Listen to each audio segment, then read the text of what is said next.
Eu quero conversar agora ao vivo com o delegado Anselmo Cruz, porque a Polícia Civil esclareceu e prendeu hoje o jovem que forjou o próprio sequestro e extorquiu os pais. Delegado, muito boa noite para você.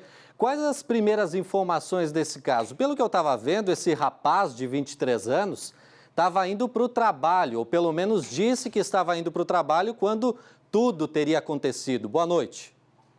Boa noite. Na realidade, na sexta-feira ele trabalhou durante a manhã e saindo do seu local de trabalho acabou desaparecendo. Na sexta-feira ainda familiares tentaram contato com ele, esposa, os pais, não conseguindo contato, não tendo não sendo atendido o telefone nem recebendo as mensagens. E no sábado então ele, a partir do telefone dele, né, mensagens foram enviadas para o telefone do pai, como se fossem escritas por uma outra pessoa, dizendo então que esse rapaz estaria sequestrado e exigindo um pagamento de resgate para que ele fosse libertado, para que nada acontecesse de mal com ele, enfim, todas as características de um crime de extorsão mediante sequestro, né? Aquele em que alguém é arrebatado, uma pessoa é sequestrada efetivamente para que fosse feito um pedido de pagamento de resgate para ela ser libertada. Delegado, a família chegou a fazer esse pagamento no sábado? Como é que foi? Não fizeram pagamento, procuraram a delegacia de polícia para noticiar o fato. Ainda durante o final de semana foram feitos alguns trabalhos e ontem, então, as informações chegando até ao nosso conhecimento aqui na Delegacia de Roubos e Sequestro da DEIC. A nossa equipe, de imediato, passou a diligenciar essa situação, com alguma suspeita de que talvez não fosse uma situação real de sequestro já pelas informações preliminares. E aí, então, trabalhando os primeiros dados, foi percebido que ele chegou a fazer um saque na conta bancária ainda durante o final de semana, ele próprio, sozinho, sem estar sendo coagido ou constrangido por alguém naquele momento.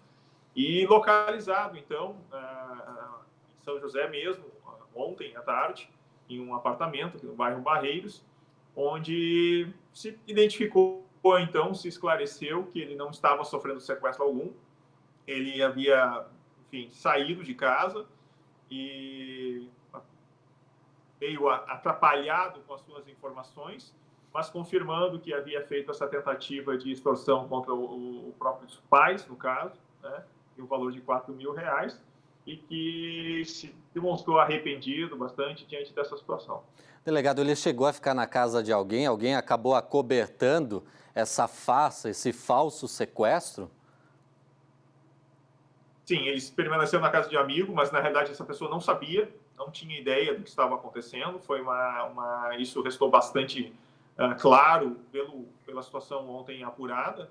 Mas mesmo assim, mesmo se tratando de burlar, né, de querer enganar com um falso sequestro, esse rapaz foi autuado em flagrante ontem pelo crime de extorsão, porque em determinado momento os pais dele, exatamente, que estavam sendo ameaçados, né? Estava sendo exigido o valor para eles com a grave ameaça e eles acreditaram nessa situação. Portanto, nesse cenário, juridicamente, esse rapaz acabou sendo autuado não pelo crime de extorsão mediante sequestro, mas simplesmente pelo crime de extorsão dele, então, sendo cometido contra os pais e encaminhado à justiça a situação, né, dessa prisão em flagrante de um crime que também é grave, né? Não tão grave quanto a extorsão mediante sequestro, claro, mas que não se trata de um crime leve. E nesse sentido é importante as pessoas entenderem, né, que às vezes aquela mentira ou aquela tentativa de acobertar uma situação, um desaparecimento, comunicando uma situação de falso sequestro, isto acaba gerando aí toda uma mobilização, uma ação policial e inclusive uma incriminação dessa pessoa que comete esse ato, né? Que é diferente ainda também, né, dos golpes de falso sequestro, aqueles pelo telefone ou algo do gênero. Nessa situação, era a própria vítima ou suposta vítima aí tentando conseguir obter dinheiro dos pais. Delegado, para a gente encerrar a nossa conversa, o senhor comentou que ele já prestou depoimento, que confessou como arquitetou tudo isso, né? Ele chegou a dizer para a polícia para que seria esses R$ 4.000?